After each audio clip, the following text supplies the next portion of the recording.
ပြင်သစ်နဲ့အာဆင်နယ်ကန်ထွင်တိုက်စစ်မှုတီယာရီအွန်ရီကတော့အင်္ဂလန်အသင်းအနေနဲ့ဟာရီကိန်းရဲ့တဦးကောင်းတစ်ယောက်ကောင်းခြေစွမ်းပေါ်မှာပဲအလွန်အကျွံအမိတဟဲပြုနေတာဟာအနည်းအများတဲ့ကစားကွက်တစ်ခုဖြစ်တယ်လို့တတိပေးလိုက်ပါတယ်။လာမယ့်ကမ္ဘာဖလား16သင်းစင်ပွဲစဉ်မှာသောမတ်တူချယ်ရဲ့အင်္ဂလန်အသင်းအနေနဲ့အင်ရှင်မက္ကဆီကိုအသင်းကိုသာဦးဆုံးဂိုးပေးလိုက်ရမယ်ဆိုရင်ဒုက္ခလကြီးတွေ့သွားနိုင်တယ်လို့သူကယူဆနေတာပါ။အင်္ဂလန်အသင်းဟာကွန်ဂိုအသင်းကို2ဂိုးတကိုးနဲ့အသေးအတန်အနိုင်ယူပြီး16သင်းစင်ကိုတက်လက်နိုင်ခဲ့တာဖြစ်ပေမဲ့အွန်ရီကတော့သူတို့ရဲ့ခြေစွမ်းအပေါ်လုံးဝစိတ်ကျေနပ်မှုမရှိပါဘူး။မက္ကဆီကိုစီးတီးရဲ့ဆိုထိုင်းစများတဲ့ယာဒီဥရုနဲ့ပင်လယ်ရေမျက်နှာပြင်အထက်မြင့်မားတဲ့အမြင့်ပေတံတွေဟာတူချေရဲ့တပိတွေအခုထက်ထိရင်ဆိုင်ခဲ့ရသမျှထက်ပိုပြီးကြီးမားတဲ့ချင်းချောက်မှုဖြစ်လာလိမ့်မယ်လို့ကမ္ဘာဖလားချန်ပီယံဟောင်းအွန်ရီကယုံကြည်နေပါတယ်။ရုပ်သံစီစဉ်မှာအွန်ရီကအင်္ဂလန်အသင်းအနေနဲ့ ST ကကွင်းကြီးတွေကချင်းသေးတွေနဲ့ကိုမဝင်ခင်ပွဲစာပိုင်းမှာအေးအေးဆေးဆေးဖြစ်နေတဲ့အလေးထကိုအမြန်ဆုံးပြုပြင်ဖို့တိုက်တွန်းခဲ့ပါတယ်။သူပြောတာကဒီပြဿနာကိုသူတို့အပြတ်အသက်ဖြေရှင်းရပါလိမ့်မယ်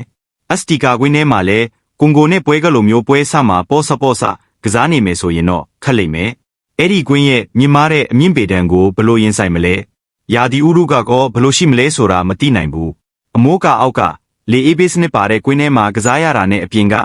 မြင့်ပေတံခံရတဲ့ကွင်းမှာကစားရတာချင်းကလုံးဝမတူပါဘူး။လို့ပြောပါတယ်။ဟာရီကိန်းဟာပွဲနောက်ပိုင်းမှာသွင်းကို2ဂိုးသွင်းယူပြီးအသင်းကိုအနိုင်ရအောင်အစွမ်းပြတ်နေပေမဲ့အသင်းကိုအမြဲတမ်းလိုက်ကယ်တင်ပေးနိုင်လိမ့်မယ်လို့မမျှော်လင့်ထားတဲ့ကြောင်းအွန်ရီကထောက်ပြခဲ့ပါတယ်။သူကအင်္ဂလန်အသင်းခေါင်းဆောင်ရဲ့စွမ်းဆောင်ရည်ကိုချီးကျူးခဲ့ပေမဲ့အသင်းတစ်သင်းလုံးကသူ့အပေါ်မှာပဲမိခိုနေရတဲ့အခြေအနေကိုတော့စိုးရိမ်နေပါတယ်။ကျွန်တော်တို့အားလုံးသိကြတဲ့အတိုင်းစာဟာရီကိန်းဟာဘလို့ခြေနေမျိုးမှမဆိုပြိုင်ဘက်ရဲ့ခံစစ်ကိုထိုးဖောက်နိုင်တဲ့သူဖြစ်ပါတယ်။ဒါပေမဲ့ပွဲကိုဒီလိုမျိုးပုံစံနဲ့စတင်လို့မရတယ်လို့အမြဲတမ်းလဲအသက်ရှူချောင်စေမဲ့အနားယူချိန်မျိုးရနေမှာမဟုတ်ဘူး။ဟာရီကိန်းကပဲအမြဲတမ်းသူတို့ကိုလိုက်ကယ်နေရတယ်လို့ဖြစ်နေတယ်။လို့မှားထားပါတယ်။မက္ကဆီကိုအသင်းဟာဒီပြိုင်ပွဲမှာအခုထက်ထိတကိုးမှမပေးရသေးတဲ့အမခန်းခံစစ်မှတ်တမ်းကောင်းကိုပိုင်ဆိုင်ထားတာကြောင့်အင်္ဂလန်အတွက်ပိုပြီးဖိအားများစေပါတယ်။အင်ရှင်မက္ကဆီကိုဟာတောင်အာဖရိကတောင်ကိုရီးယားချက်နဲ့အီကွေဒေါအသင်းတို့ကိုဂုံးပေးရပဲအနိုင်ယူပြီး16သင်းစင်ကိုတက်လာခဲ့တာပါ။ဒါအပြင်သူတို့ဟာ ST ကကွင်းမှာကမ္ဘာဖလားပွဲစဉ်တပွဲမှမရှုံးဘူးသေးတယ်လို့အင်္ဂလန်အသင်းဘက်ကကြည့်ရင်လဲကွန်ဂိုကိုအနိုင်ရခဲ့တဲ့ပွဲဟာကမ္ဘာဖလားသမိုင်းတစ်လျှောက်ဥဆောင်ကိုပေးလိုက်ရပြီးမှအနိုင်ရအောင်ပြန်ကစားနိုင်ခဲ့တဲ့ဒုတိယမြောက်ပွဲပဲရှိပါသေးတယ်။အကယ်၍အင်္ဂလန်အသင်းသာဥဆောင်ကိုအရင်ပေးလိုက်ရရင်မက္ကဆီကိုရဲ့ကြောက်ဆောင်လိုမာကြောတဲ့ခံစစ်ကိုဖောက်ထွက်နိုင်မဲ့နေပြူဟာမျိုးရှိမရှိကိုအွန်ရီကအခုလိုမေးခွန်းထုတ်ခဲ့ပါတယ်။မက္ကဆီကိုအသင်းကစားသွားတာကိုကြည့်ပြီးအခုထက်ထိတကိုးမှမပေးရသေးတဲ့အသင်းမျိုးကိုအင်္ဂလန်တို့ကိုပြန်သွင်းပြီးပွဲကိုအလှည့်အပြောင်းလုံးနိုင်ပါမလားဆိုတာကျွန်တော်မသေးချဘူးလို့မေးခွန်းထားပေးခဲ့ပါတယ်။မြင့်မားတဲ့ ST ကကွင်းရဲ့လေထုဖိအားဟာကွာတားဖိုင်နဲ့တက်ဖို့စ조사နေတဲ့အင်္ဂလန်အသင်းသားတွေအတွက်ကာယပိုင်းဆိုင်ရာအကြီးမားဆုံးစိန်ခေါ်မှုဖြစ်လာမှာပါ။ဒီလိုသတိပေးချက်တွေရှိနေပေမဲ့လည်းအင်္ဂလန်အသင်းကတော့သူတို့ခေါင်းဆောင်ရဲ့လမ်းစရှာဖွေပေးနိုင်စွမ်းအပေါ်ယုံကြည်မှုအပြည့်ရှိနေပါတယ်။ဟာရီကိန်းကိုယ်တိုင်ကလည်းအခုလိုရှုံးထွက်ပွဲစဉ်တွေမှာစိတ်ဓာတ်ပိုင်းဆိုင်ရာကြန့်ခိုင်မှုဟာအလွန်ရေးကြီးကြောင်းပြောကြားခဲ့ပါတယ်။ဂင်းကကျွန်တော်တို့အသင်းထဲမှာသူရဲကောင်းဖြစ်လာမဲ့အခိုက်အတန့်တွေအကြောင်းပြောခဲ့ကြတယ်။အဲ့ဒါကကျွန်တော်လည်းဖြစ်နိုင်တယ်လို့ဂိုးသမားရဲ့လက်စွမ်းပြကာကွယ်မှုဒါမှမဟုတ်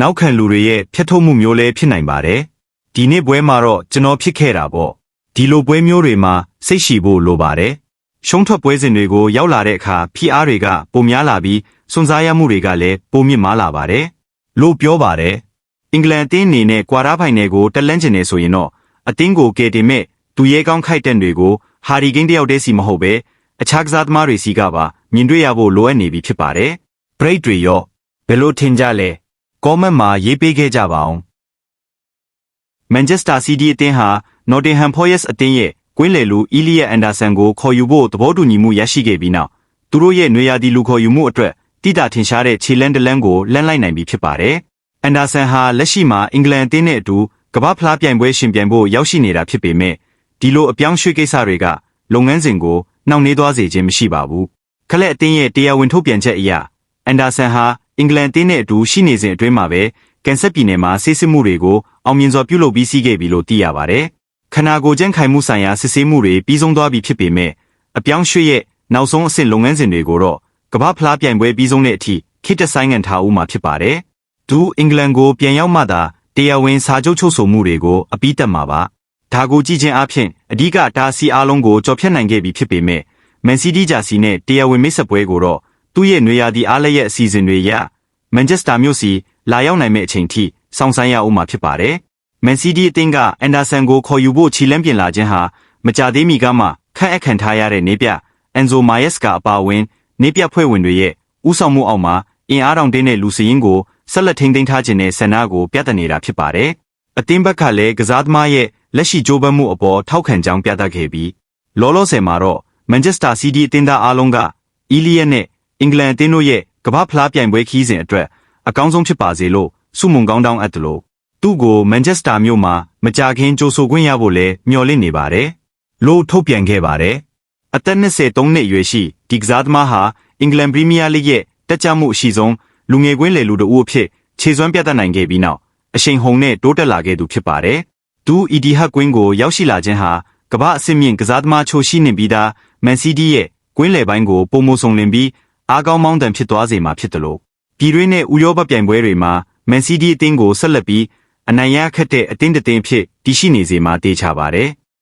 ဆန်ဒရိုဒိုနာလီဟာတိုတင်ဟန်ဟော့စ်ဘာအသင်းစီကိုအားလုံးကိုအံ့အားသင့်စေမဲ့ပြောင်းရွှေ့မှုတစ်ခုပြုလုပ်နေပါတယ်ဒီအီတလီကွင်းလေလူကနယူကာဆယ်အသင်းကနေထွက်ခွာဖို့ဆုံးဖြတ်ခဲ့တာဟာ